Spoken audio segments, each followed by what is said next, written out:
오늘날 지구상에 일어나고 있는 자연재해로 인해서 온 인류가 고통을 당하고 있습니다. 홍수나 태풍, 그리고 쓰나미, 가뭄과 지진, 그리고 이상고온 등으로 인해서 많은 사람이 목숨을 잃거나 하루아침에 삶의 터전을 상실하는 경우를 볼 수가 있습니다. 우리나라도 올여름에는 이상기온으로 폭염이 계속되었었는데 그 여파로 올겨울에 혹한의 한파가 올 것이라고 예상을 하고 있습니다. 그저께 첫눈이 내렸는데 첫눈이 서울에 3cm 정도 쌓인 경우는 이 근래에 없었다고 하면서 이상기온에 대해서 바로 예견을 하고 있는 것을 보게 됩니다. 여러분, 이렇게 된 이유가 무엇인가? 하나님이 세상을 창조하실 때는 선하게 창조를 하셨습니다. 그런데 인간의 타락으로 말미암아 인간과 하나님의 관계가 깨어지는 상태 속에서 세상은 이렇게 창조세계가 무너져 버린 것입니다. 이제 인간과 자연, 그리고 자연과 하나님과의 관계가 파괴된 증거가 이제 나타나고 있다고 하는 것입니다. 이로 인해서 인간의 죄로 말미암아 자연 질서는 뒤틀렸고 모든 피조물들이 함께 신음을 하면서 바로 회복을 기다리고 있는 것입니다. 여러분, 우리는 애굽에 임한 재앙이 얼마나 무서운가를 보고 있습니다. 그런데 그 재앙으로 인한 고통이 얼마나 힘든 것인지, 그리고 얼마나 큰 것인지를 우리는 주일마다 말씀을 통해서 듣고 있습니다. 악의 대표로 인정되어지는 바로의 행위를 바라보면서 이 시대에 나타난 재앙들과 또 우리 자신들도 생각을 해 봅니다. 피해 재앙과 개구리 재앙, 이해 재앙과 파리 재앙, 그리고 돌림병 재앙과 독종 재앙, 우박 재앙과 메뚜기 재앙, 그리고 흑암 재앙과 장자의 죽음에 대한 재앙, 우리는 이 10가지를 출애굽 때 나타난 10가지의 재앙이라고 분명히 말을 합니다. 그렇다고 한다면 이 재앙 속에 분명한 하나님의 뜻이 있는데 이 뜻이 도대체 무엇인가? 우리도 계속해서 오늘도 말씀을 나누는 중에 5번째, 6번째, 7번째 재앙을 좀 생각해 보려고 합니다. 이런 5번째 재앙은 돌림병 재앙입니다. 오늘 2절 3절에 보면 내가 만일 보내기를 거절하고 억지로 잡아두면 여호와의 손이 들에 있는 내 가축과 곧 말과 나귀와 낙타와 소와 양에게 더하리니 심한 돌림병이 있을 것이며 그렇게 말씀합니다. 이스라엘 민족이 광야에 가겠다고 하는 이유가 도대체 뭐예요? 그게 예배를 드리러 가겠다고 하는 것입니다.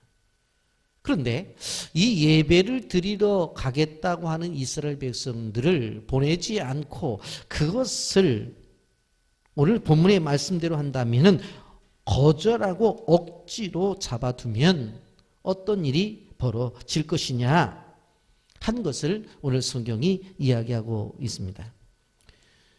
그럼 우리가 전도를 해보아도 알 수 있는 것은 끊임없이 거절하는 사람들이 있습니다. 그리고 어떻게 보면 가면 갈수록 더 고집을 부리는 사람들이 있습니다. 바로가 그런 상태입니다. 이러한 상태에 있는 바로 애굽에 돌림병이 임하게 되어집니다. 돌림병이란 말 그대로 돌아가면서 병이 걸린다고 하는 것인데 이 전염병이 돌아가면서 걸리는 것입니다. 여러분 중세 유럽에 심한 돌림병이 있었습니다. 우리가 잘 아는 대로 흑사병이라고 하는 것입니다. 당시 유럽의 인구의 3분의 1이 바로 죽어 나갔습니다. 그 후에 1700년부터 바로 100여 차례 흑사병이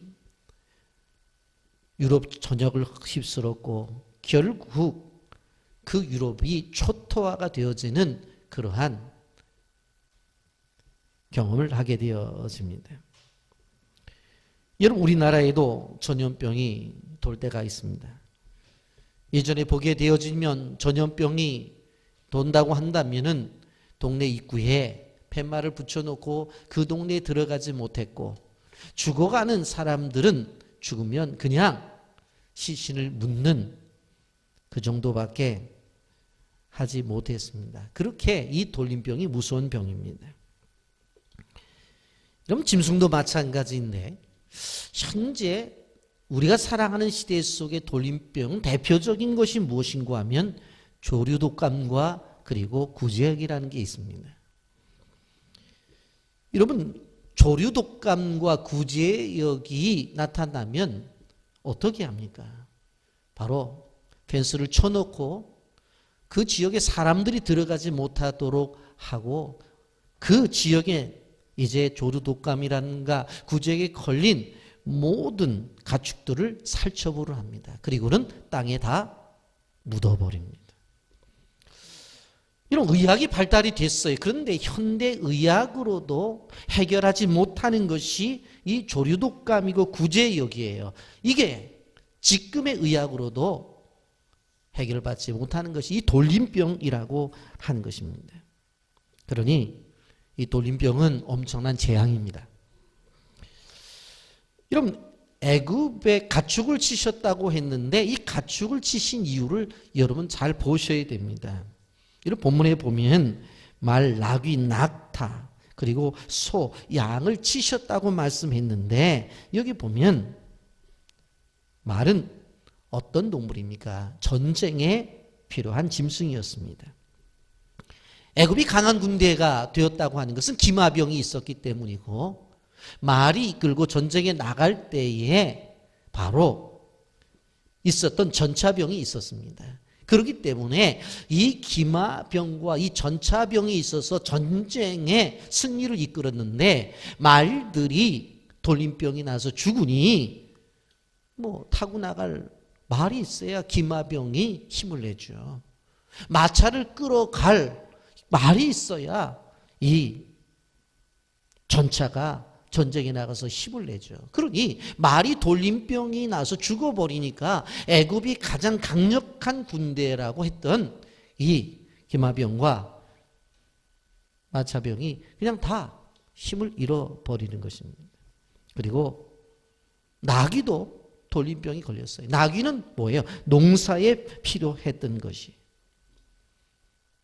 그리고 낙타도 돌림병에 걸렸습니다. 낙타는 어떤 때 썼어요? 당시에 먼 곳을 여행하게 되어질 때에 필요한 교통수단과 운송수단이었어요. 특별히 사막을 지나가게 되어질 때는 특별히 낙타가 꼭 필요했어요. 그런데 낙타가 다 병이 걸려 죽어요. 그러니 무엇으로 운송을 하고 무엇으로 교통수단을 삼냐라고 하는 것입니다. 소도 돌림병이 걸렸어요. 여러분 소 농사 짓는 데 절대로 필요한 것이고 소는 고기를 제공하잖아요. 그런데 소가 다 죽어버려요. 그리고 양입니다. 양은 잘 아는 대로 우유를 주고 고기를 주잖아요. 그리고 그 털로 옷감을 만들어 입잖아요. 근데 이런 것들이 다 돌림병으로 죽어버려요.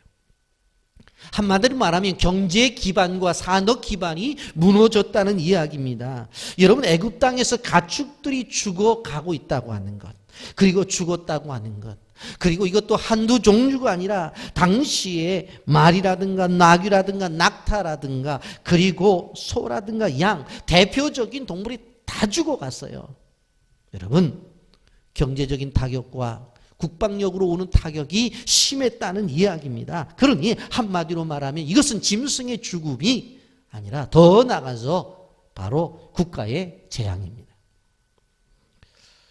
그럼 애굽 사람들은 이 가축의 중요함을 알기 때문에 가축을 신으로 만들어서 섬겼어요.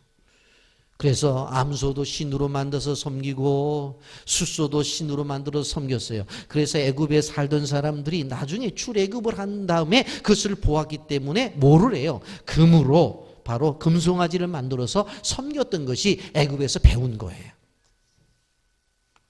여러분, 그런데 바로가 순종하지 아니함으로 이렇게 자기 땅에 있는 이러한 짐승들이 다 돌림병에 걸려서 죽고 있는데 이스라엘 자손들이 살고 있는 고산 땅에 있는 짐승들은 어떠했느냐 하는 것입니다.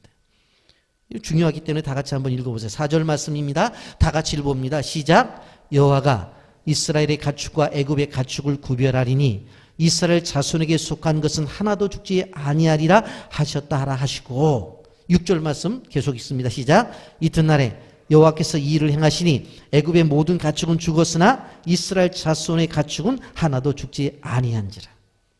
아멘. 이런 말씀 나오면 크게 아멘 하세요. 아멘. 여러분, 애굽 사람들이 키우는 가축은 돌림병에서 다 죽어요. 그런데 이스라엘 백성들이 키우는 가축은 안 죽었다니까요. 그런데 여러분, 이스라엘 사람들이 지금 가축을 키우고 사는 땅이 어딘 땅이라고 그랬어요?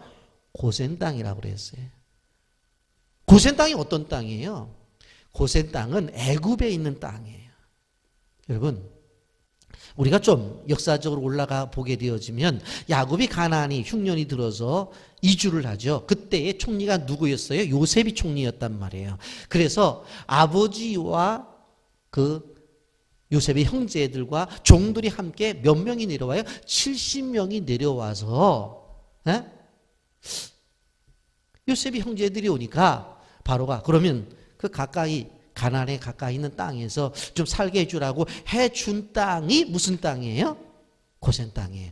그러니까 고센 땅은 소위 말하는 이 가나안이 아니에요. 애굽 땅의 일부예요. 애굽 땅의 일부. 그런데 애굽 땅의 일부인데 애굽 사람들이 살고 있는 그 땅에서 모든 가축들은 돌림병으로 다 죽어나가는데 똑같은 땅인데 고센 땅에 살고 있는 이스라엘 민족이 키우는 가축들은 죽지 않았다는 거예요. 여러분, 여기서 무엇을 알 수 있어요? 땅의 문제가 아니라 사람의 문제예요. 땅의 문제가 아니에요. 그게 보면 다 이게 무슨 땅이에요? 애굽 땅이에요. 그런데 그 애굽 땅 속에 애굽 사람이 살고 있는 그곳에는 짐승들이 돌림병이 걸려서 다 죽어나가는데 이스라엘 사람들이 살고 있는 고센 땅의 짐승들은 하나도 죽지 않았다는 거예요. 여러분, 우리는 기억해야 돼요. 하나님께서 이렇게 왜 가축을 치셨어요? 이 짐승들은 애굽의 번성의 상징이에요. 든든한 기업의 기준이었어요. 그런데 그런 것을 쳐버려요. 그리고 그들이 섬겼던 황소와 그들이 섬겼던 암소 우상을 심판하신 거예요. 여러분, 하나님이 주신 재앙으로 말미암아 가축이 죽었으니 산업이 마비되고 군사력도 약화가 되었죠. 여러분, 오늘 이 시대를 한번 보세요. 오늘 말씀을 통해서 여러분들이 정말 기도해야 될 것은 뭐냐면 우리나라의 가장 큰 문제가 경제적인 문제라고 말을 해요. 다 공감하잖아요. 그렇다고 한다면 기억해야 될 것이 무엇인가 하면 이 어려운 시대를 살아가고 이 땅을 살아가게 되어질 때 하나님의 백성들은 어떠한 믿음이 있어야 되느냐? 하나님이 나를 붙잡아 주시고 하나님이 나를 축복해 주시면 이 땅 위에 사는 영적 고센 땅에 사는 하나님의 백성들은 절대로 이러한 세상의 조리에 휩싸이지 않고 하나님의 구원의 은혜를 받을 수 있다 없다? 있다는 거예요. 아멘. 이게 하나님이 우리에게 주신 은혜예요. 여러분, 똑같은 애굽 땅에 살지만 그러나 애굽의 짐승들은 다 죽어나갔지만 하나님의 백성들이 키우는 그 가축들은 하나도 죽지 않았다고. 얼마나 큰 하나님의 은혜예요, 여러분. 근데 5절 말씀에 보니 여호와께서 기한을 정하 이르시되 여호와가 내일 이 땅에서 일을 행하리라. 기한을 정하셔서 행하시다고 말씀하고 있는 것을 볼 수가 있어요. 구원의 때가 있고 심판의 때가 있다는 거예요. 내일 이맘때 하시겠다는 거예요. 그런데 우리가 이 일을 진행하시는 하나님의 모습을 보면서 하나 중요한 단어를 우리는 알아야 돼요. 3절에 여호와의 손이라는 말씀이에요. 이렇게 행하시는 것이 뭐냐? 여호와의 손이 행하신다는 거예요. 여호와의 손이 애굽 사람들의 짐승에는 재앙을 주었고 이스라엘 자손들의 짐승에는 구원을 주셨다는 거예요. 무엇이? 여호와의 손이, 하나님의 손이. 이 어려운 시대 속에서도 여호와의 손이 우리 모든 사람들을, 여러분의 가정과 기업과 여러분의 자녀들을 보호해 주신다는 사실을 믿으시기를 예수님의 이름으로 축복합니다. 여호와의 손이, 하나님의 손. 하나님의 손이 함께 하시면, 하나님이 우리와 함께 하시면 우리가 늘 구원의 은혜를 받고 살아가는 거예요. 여러분, 그런데 제가 말씀을 묵상하면서 너무너무 재미있는 하나의 사실을 발견한 거예요. 그게 뭔가 하면, 자 보세요. 지금 애굽에 있는 가축들은 다 죽어나갔어요. 그러면 이스라엘 백성들이 키우는 가축들이 그 가축만 살았다고 한다면은 어떻게 했을까요? 여러분, 가축값이 올라갈까요? 내려갈까요? 올라가죠. 예. 지금 보니까 대학교 나오신 분들은 대답을 안 하고 초등학교 나오신 분들만 대답하는데. 자, 보세요. 이거 올라가게 돼 있어요. 올라가게. 그렇잖아요. 쉽게 말해서 닭이 한 3,000원 가는데, 아니, 애굽 사람들이 키우는 닭이 다 죽었어. 그러면 수요는 있는 거잖아요. 그러면 결과적으로 어떻게 되어져요? 예? 이스라엘 사람들이 키우던 닭값이 올라갈 수밖에 없잖아요. 그러니까 앉아서 어떻게 되어져요? 이스라엘 사람들이 부자가 되는 거예요. 여러분, 익산에 가보면 우리 교단의 교회가 있는데, 제가 기억하기로는 남한 일대에서 가장 크게 지은 교회라는 이야기를 들었습니다. 그런데 그 교회의 장로님이 누구시냐면 여러분이 잘 아는 하림 기업의 회장님이셔요. 여러분, 그 하림 그러면 닭집도 보면 우리 집은 뭐 하림만 사용합니다, 그렇게 하잖아요. 그 하림이에요. 그런데 그 장로님이 그 교회를 건축할 때 뭐라고 말하냐면, 성도들이 최선을 다해서 헌금을 하십시오. 그리고 이 교회를 건축하는데 모자라는 비용은 제가 다 부담을 하겠습니다. 그렇게 선언을 했어요. 그렇게 건축이 진행되었어요. 그랬는데 어떤 일이 벌어졌느냐? 그 해에 조류 독감으로 전국의 닭들이 철퇴를 맞았는데 하림 농장에 있는 닭들만 조류 독감을 안 맞았어요. 닭값이 엄청나게 뛴 거예요. 그래서 결국 어떻게 했느냐? 그 교회가 건축을 할 때 성도들이 헌금을 한 외에 모든 모자라는 비용을 수십억을 그분이 내놨어요. 그리고 그 우리 마지막 간증이 이렇게 말을 했대요. 내가 더 낼 수도 있는데 이것밖에 내지 못해서 하나님 앞에 죄송하다고 그렇게 대답을 했대요. 이게 하나님이 우리에게 이 시대 속에서도 주시는 하나님의 은혜라고 하는 거예요. 여러분, 하나님의 손길은 지금도 움직이고 계십니다. 영상 보시고 말씀을 계속하겠습니다. 50년간 2만 시간 이상 비행을 하며 만여 명의 영혼들에게 복음을 전파한 신일덕 선교사. 월남전 참전은 물론 항공대 대대장으로 근무하며 생사의 갈림길에서 하나님의 역사를 몸소 경험했던 생생한 구원 스토리. 하늘을 나는 전도왕 신일덕 선교사의 지치지 않는 복음에 대한 열정. 저는 할렐루야 캡틴이라는 그러한 별명을 받으면서 대한항공의 기장을 하였습니다. 때로는 여러 가지 일을 많이 하기도 하고 또 힘든 일도 있었지만은 가장 중요한 것은 기장의 할 일은 캡틴 아나운스먼트, 기장의 방송입니다. Ladies and gentlemen, this captain speaking. 이렇게 해야 되는데, 할렐루야! 여러분 안녕하십니까? 오늘 이 비행기는 하나님이 타고 계십니다. 비행장에서 처음 비행기를 탈 때 프로펠러를 붙들고 그런 기도를 했습니다. 하나님, 저 같은 촌놈을 좋은 사람을 만들어 주셨는데 저는 하나님을 위해서 무엇을 해야지 은혜를 갚습니까? 그때 제 양쪽 어깨를 꽉 흔들면서 참 하나님의 그 임재를 느꼈습니다. 10,000명을 전도하라. 10,000명을 전도하라. 그래서 제가 그때 아멘하고 하나님 그 약속을 지키게 했습니다. 근데 전도도 못하고 이제 월남전을 가게 됐으니까 월남에 가서 비행기를 타다 보니까 사실 이게 어려운 일이에요. 근데 그날 1968년 4월 19일 날 아침 5시 52분에 미 해병대 소령을 태우고 이제 전설 항공 통제. 그럼 저는 뭐냐면은 지상에서 정찰을 해가지고 적의 진지를 포착해서 그것이 타겟트가 발견되면은 공중에 제뜨기가 세대가 지금 미 해병대 제뜨기가 돌고 있습니다.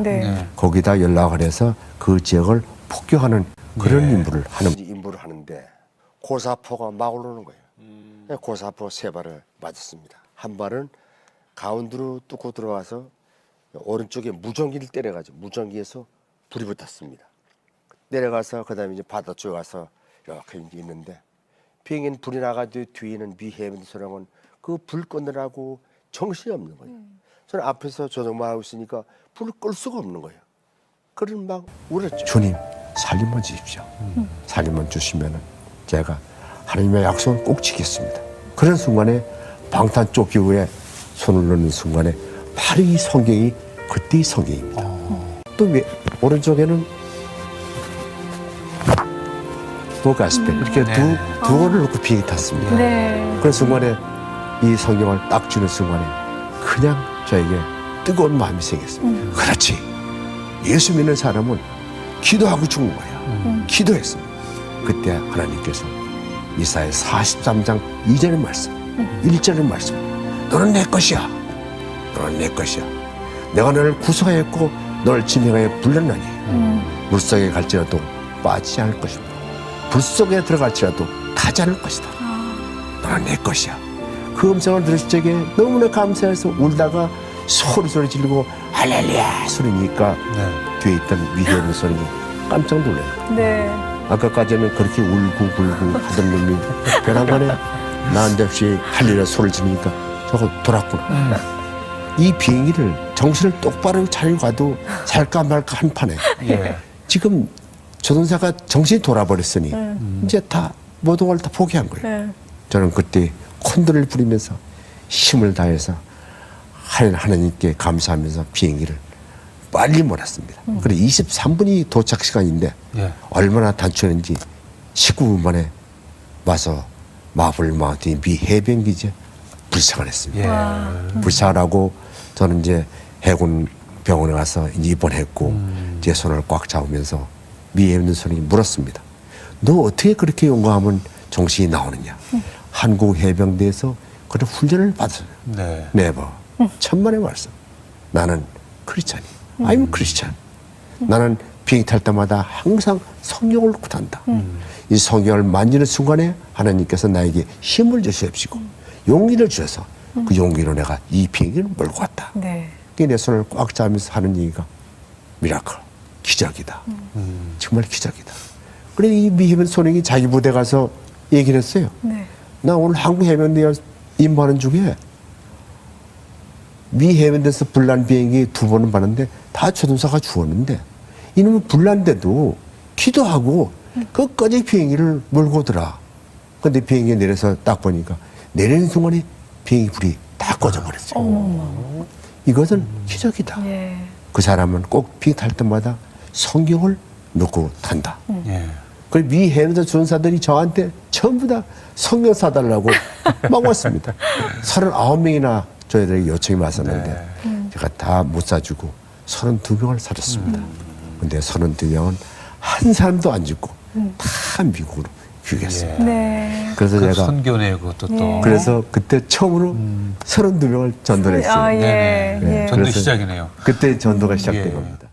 여러분, 생명은 하나님의 손에 있다고 하는 것입니다. 이런 비행기에 사고가 나면 조종사들은 낙하산을 타고 내려오고 비행기는 버리게 되어 있어요. 그런데 끝까지 조종을 해서 생명을 구하고 또 하나님 앞에 영광을 돌리는 모습을 우리는 볼 수가 있습니다. 죽음의 전쟁 포화 속에서도 구원은 있어요. 우리 신일도 장로님도 이 고사포를 맞고 불이 붙은 비행기를 몰고 구원을 얻잖아요. 이런 한마디로 말하면 인생의 성패는 우리에게 있는 것이 아니라 하나님에게 있다고 하는 것입니다. 형통은 하나님의 손에 달려 있습니다. 여러분, 경제적인 것뿐만 아니라 우리의 일 속에서 모든 일들을 하나님이 주관하신다는 것을 기억해야 돼요. 여러분, 우리가 인생을 살아가면서 사회적으로 보면 실패라고 말하는 것들이 있어요. 그런데 성도의 실패는 실패가 아니라고 하는 것입니다. 오스 힐먼의 하나님의 타이밍이라고 하는 책이 있습니다. 이 사람은 신실한 그리스도인이었어요. 그런데 이 사람이 고난을 이제 당하게 되어져요. 교회 봉사도 충실하게 했고, 그리고 우리식으로 말한다면 목장 예배도 인도하면서 목장을 잘 돌보기도 했어요. 그리고 사회 나가서는 성실하게 사업에 임하기도 했어요. 그런데 어느 한순간에 어려움이 찾아오는 거예요. 그리고 그게 고통이 나날이 계속되어집니다. 그렇게 사랑했던 가정도 이제 깨어지게 되어져요. 그리고 자기가 낳은 딸마저도 자기를 향해서 외면을 해요. 이러한 일들을 무려 2001년부터 7년 동안 계속을 하게 되어져요. 이러한 실패 속에서 그가 깊은 기도를 하게 되어지는데 그 기도 속에서 바로 요셉의 소명이라고 하는 하나님의 음성을 듣게 됩니다. 도대체 요셉의 소명이 도대체 뭔가? 요셉의 소명을 묵상해 보았더니 뜻하신 시간에 그리고 특별한 방법에 의해서 요셉의 인생을 인도하는 것을 그는 깨닫게 된 것입니다. 맞다. 요셉에게는 아들의 시간이 있었다. 그리고 요셉에게는 형들에게 팔려서 이제 보디발의 집에 갔었을 때 노예의 시간이 있었다. 보디발의 아내가 유혹할 때 그를 물리침으로 인해서 감옥에 들어갔는데 감옥의 시간이 있었다. 그리고 나중에 꿈을 해석해 주고 총리가 되는 총리의 시간이 있었다. 자신의 인생과 비교해 봤더니 요셉도 고난의 시간이 있었던 거예요. 그런데 그렇게 고난과 고난을 이어서 총리로 가는 과정을 보니까 하나님이 특별한 방법을 사용하신 거예요. 여러분, 어떻게 형이 동생을 팔아먹습니까? 이거는 생각할 수 없는 특별한 방법이에요. 여러분, 노예가 되어서 충실히 일하고 있는데 그 아내가 유혹할 때 아내의 유혹을 물리쳤으면 오히려 상을 줘야 되는데 요셉을 어떻게 해요? 감옥으로 보내잖아요. 이것도 특별한 방법이에요. 그런데 그 감옥에서 꿈을 해석해 주고 그렇게 오랜 시간을 지났음에도 불구하고 약속했던 술 맡은 관원장이 약속을 안 지키잖아요. 그리고 나중에 바로왕이 꿈을 꾼 다음에 기억나게 해서 그를 끌어올리잖아요. 이것도 특별한 방법이에요. 아, 맞다. 요셉의 인생을 보니까 분명코 뜻하신 시간이 있고 특별한 방법이 있다. 내 인생에 있어서 어떻게 사랑하는 아내가 나를 떠나고 내가 낳은 자식까지도 나를 저렇게 외면을 하느냐. 이것도 또 하나 그 안에 특별한 방법이구나 해서 그가 하나님 앞에 바로 섭니다. 그리고는 이후에 큰 하나님의 쓰임받는 일꾼이 되는 것을 볼 수가 있습니다. 여러분, 우리가 기억해야 될 것은 하나님을 믿는 백성들은 실패가 실패로 끝나는 것이 아니에요. 하나님의 뜻을 이루는 절호의 찬스가 된다는 것을 기억하시기를 바랍니다. 그래서 우리 인생에 나타난 모든 문제를 절대적으로 실패로 보면 안 돼요. 그 속에 하나님의 뜻이 있는 거예요. 형들에게 팔림을 받았을 때 그걸 세상 사람들이 실패라고 말했을 거예요. 보디발의 아내가 유혹할 때 버렸을 때 감옥에 들어갔을 때도 억울한 실패라고 말할 수 있었을 거예요. 그러나 우리가 요셉의 인생을 전체를 보게 되면 그것을 감히 누가 실패라고 말할 수가 있겠느냐는 것입니다. 여러분, 우리 인생은 하나님의 손에 달려 있다고 하는 것을 기억하시기를 바랍니다. 이스라엘 백성들의 짐승들의 돌림병을 막으신 하나님이 우리의 이 시대에 나타난 가난과 질병과 저주들로부터 하나님이 여러분을 보호해 주시기를 믿으시기를 예수님의 이름으로 축복합니다. 우리 인생의 모든 손이 하나님의 손에 달려 있다고 하는 것입니다. 여러분, 6번째 재앙에 보게 되어지면 이제 소위 독종재앙이라고 하는 악성 종기의 재앙이 임하게 되어집니다. 여러분, 우리가 재앙의 순서를 쭉 보게 되어지면 피의 재앙과 개구리 재앙, 이의 재앙, 파리 재앙 4개의 재앙은 그냥 생명에 대한 피해가 없었어요. 그냥 고통만 주는 것이었어요. 그런데 5번째 재앙, 돌림병 재앙은 짐승들이 바로 고통을 당하고 죽어나갔잖아요. 그런데 이제 6번째 재앙, 이 독종, 악성 종기 재앙은 사람에게까지 인명피해가 오는 것을 볼 수가 있습니다. 여러분, 재앙의 강도가 점점 심해지고 있는 것을 봅니다. 왜 그럴까? 회개하지 않아서 그래요. 회개했다면 재앙이 임하다가 끝났을 텐데 회개하지 아니하니까 끊임없이 재앙이 더해지고 있다고 하는 것입니다. 여러분, 사람이나 짐승이나 하나님께 회개하게 되어지면 궁극적으로 살 길이 보여진다고 하는 것입니다. 여러분, 애굽 사람들에게는 질병을 주는 신도 있고 그리고 치료를 주는 신도 있다고 그 사람들이 믿었어요. 그래갖고 왕궁에서 늘 제사가 드려졌는데 제물이 태워졌던 그 재를 가지고 뿌려요. 쫙 뿌리면 바로 어떤 일이 일어나느냐, 그 재가 떨어지는 곳마다 바로 재앙이 달아난다고 그들이 믿고 있었어요. 그런데 오늘 성경을 보세요. 출애굽기 9장 8절 9절에 보면 여호와께서 모세에게 아론에게 이르시되 너희는 화덕에 재 2움큼을 가지고 모세가 바로의 목전에서 하늘을 향해 날리라. 그 재가 애굽 온 땅에 티끌이 되어 애굽 온 땅의 사람과 짐승에게 붙어 악성 종기가 생기리라. 여러분, 이스라엘 사람들이 하는 그 모습을 보세요. 하나님의 명령의 모습을 보세요. 애굽 사람들은 그 왕궁에서 제사를 드리고 제물이 태워진 재를 가지고 뿌리게 되어지면 그 재가 뿌려지는 곳마다 재앙이 사라질 거라고 생각을 했는데, 여러분, 주님 뭐라고 말씀하세요? 그 재를 뿌리래요.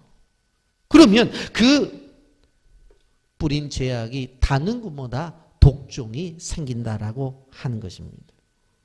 여러분, 왜 하나님이 이렇게 하셔요?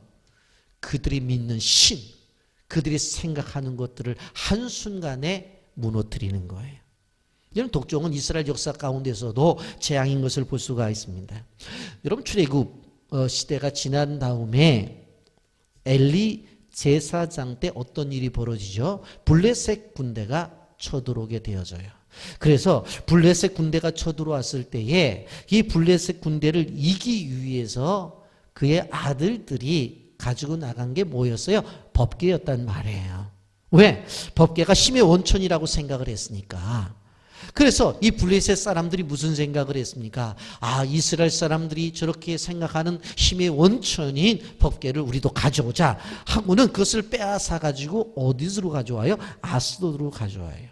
근데 아스돗에 가져왔을 때 어떤 일이 벌어져요? 사무엘상 5장 6절에 보면 여호와의 손이 아스돗 사람에게 엄중히 더하사 독한 종기의 재앙으로 아스돗과 그 지역을 쳐서 망하게 하니 그랬어요.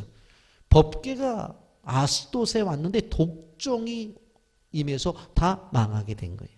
그래서 아스돗 사람들이 야 이거 안 되겠다. 아 이거 누가 가져갔으면 좋겠다 하면서 가져가라고 그래요. 그래서 가두로 옮기게 되어지는데 사무엘상 5장 9절에 보세요. 어떤 일이 벌어져요? 그것을 옮겨간 후에 여호와의 손이 심히 큰 환난을 그 성읍에 더하사 성읍 사람들이 작은 자와 큰 자를 다 쳐서 독한 종기가 나게 하신지라 그랬어요. 아 가두로 갔더니 가두에서도 종기가 나는 거예요.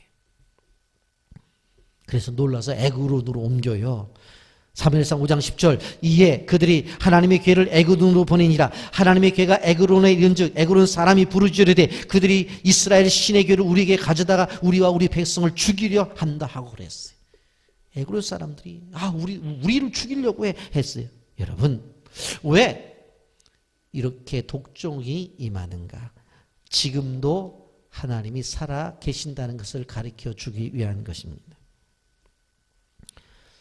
여러분 애굽의 독종이 있은 이후에 이제는 한 3,500년이 지났죠. 여러분 이 시대 속에서도 우리는 어떻게 생각해야 돼요? 하나님은 살아계신다는 거예요. 여러분 과학 문명이 아무리 발달되어도 이 시대 속에 신화 속에 존재하시는 하나님, 예배 시간에만 존재하시는 하나님이 아니라 삶의 깊은 곳에 깊숙이 들어와 우리를 인도하시는 하나님임을 알아야 되는 거예요.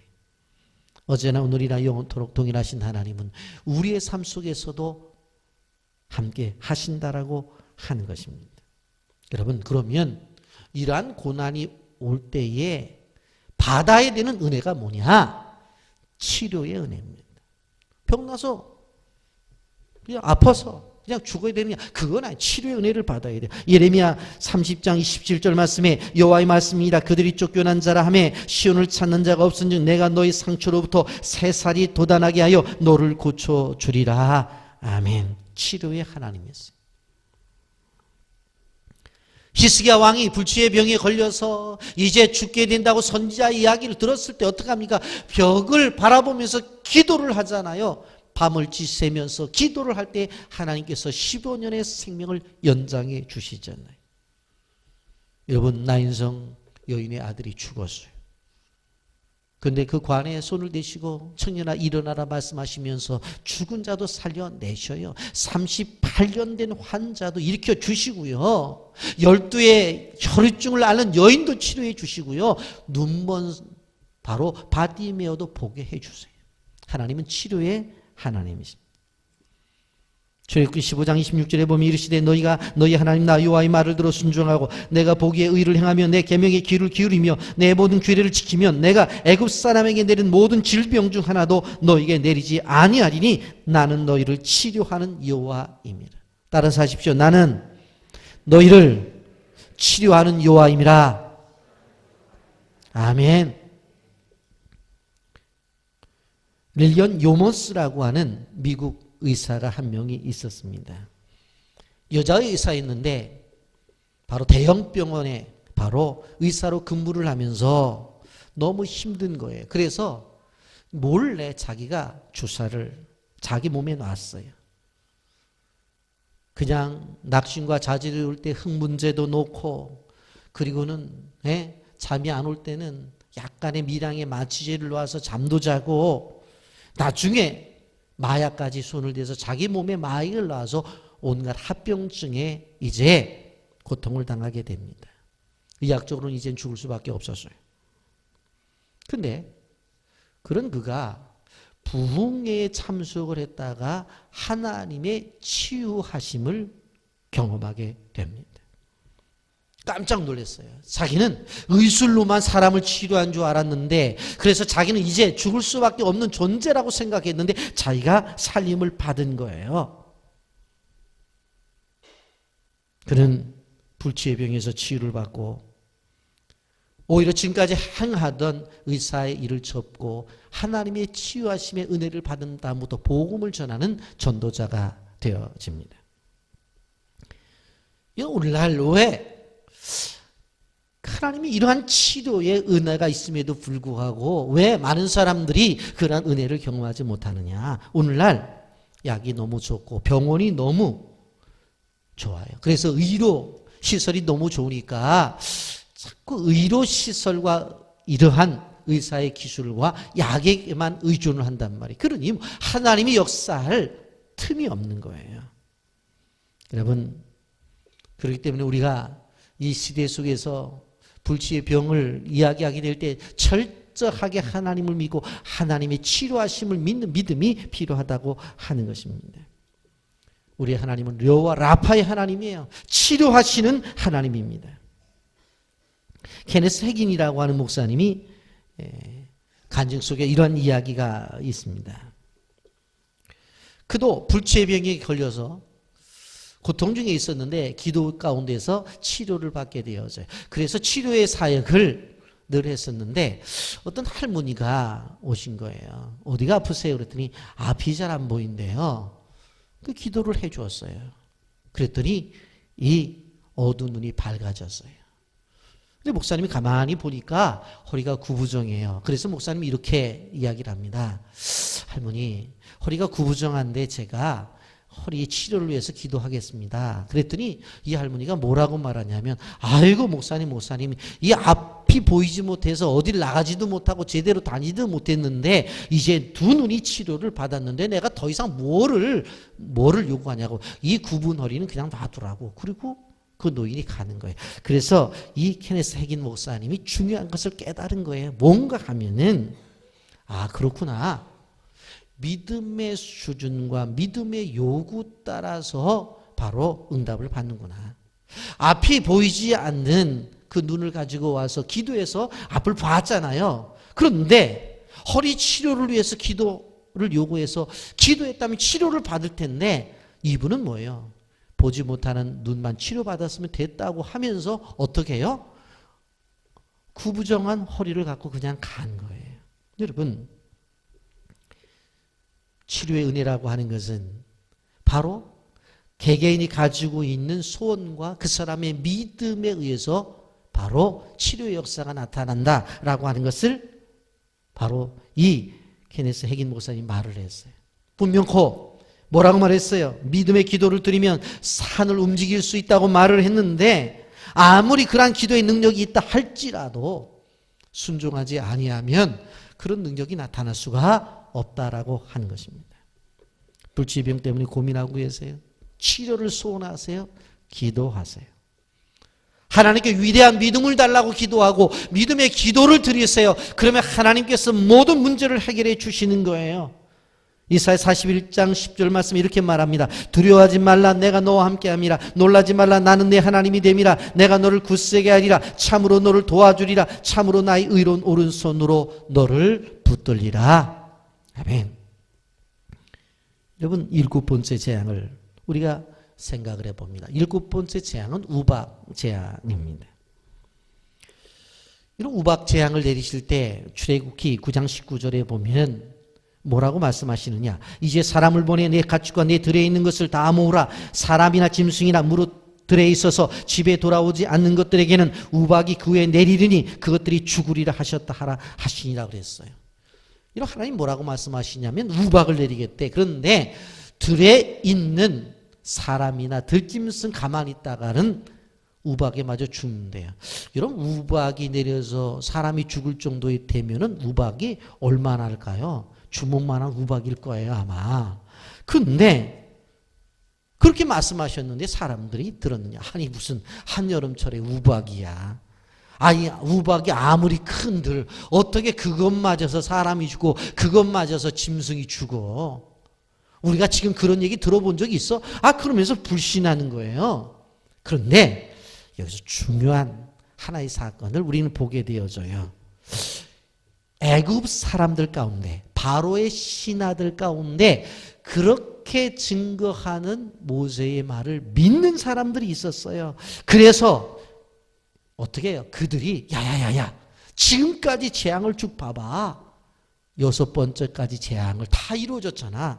빨리빨리 짐승 갖고 집으로 들어가자. 우리도 다 들어가자. 얘들아 밖에 나가면 안 돼. 큰일 난다. 그리고 자녀들과 함께 손목을 잡고 집 안으로 들어오고 그리고 가축들도 몰고 집 안에 다 들였어요. 여러분 보십시오. 출애굽기 9장 20절과 21절 말씀 다 같이 읽어봅니다. 시작.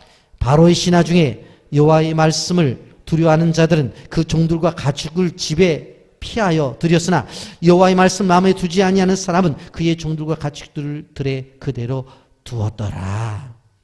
어떻게 되어져요? 죽는 거죠. 뭐 보면 하나님의 말씀을 하나님의 자녀만 들은 것이 아니라 바로 이 애굽에 사는 애굽 사람들 가운데서 바로의 종들이라고 그랬어요. 지금까지 바로의 뜻을 따라가던 바로의 신하라고 그랬어요. 그런데 그들이 무슨 생각을 해요? 여호와의 말씀을 두려워해요. 야, 이 말씀 진리야. 그리고는 어떻게 합니까? 종들을 데리고 들어가고 가축들을 다 데리고 집 안으로 피해요. 집 안으로 피해요. 여러분, 하나님의 말씀에 대한 두려움이 있어야 되고 그 두려움이 있다면 순종이 있어야 되는 거예요. 우박재앙이 내릴 때 하나님의 말씀을 두려워해서 대비한 자들은 애굽인들이라 할지라도 가축과 인명의 피해를 보지 않았다는 것을 우리는 기억해야 돼요. 절대적으로 손해를 보질 않았어요. 여러분, 불신자조차도 하나님의 말씀을 들으면 피할 길이 생긴다라고 하는 것입니다. 그런데 하물며 성도들은 어떻게 했겠느냐라고 하는 것을 우리는 기억해야 되는 것입니다.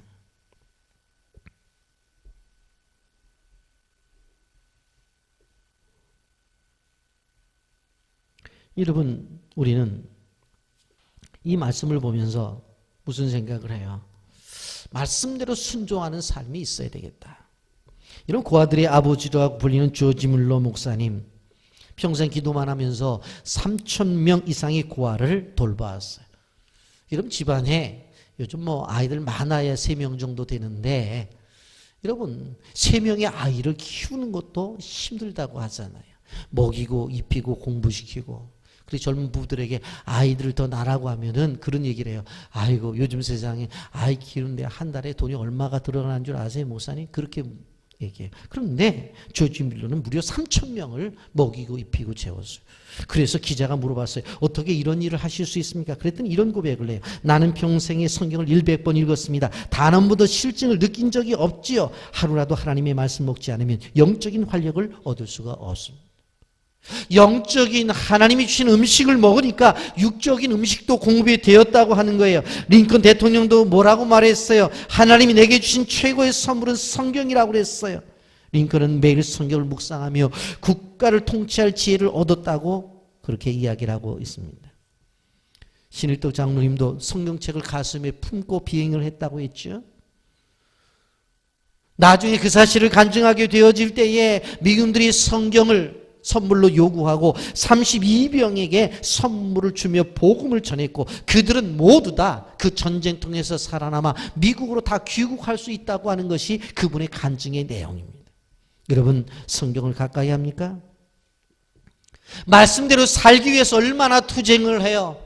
짧은 시간이라도 내서 하나님 주신 말씀을 가지고 묵상하는 퀴티를 여러분 얼마나 적극적으로 참여하고 있느냐라고 하는 것입니다. 세상의 방식을 따라가지 마세요.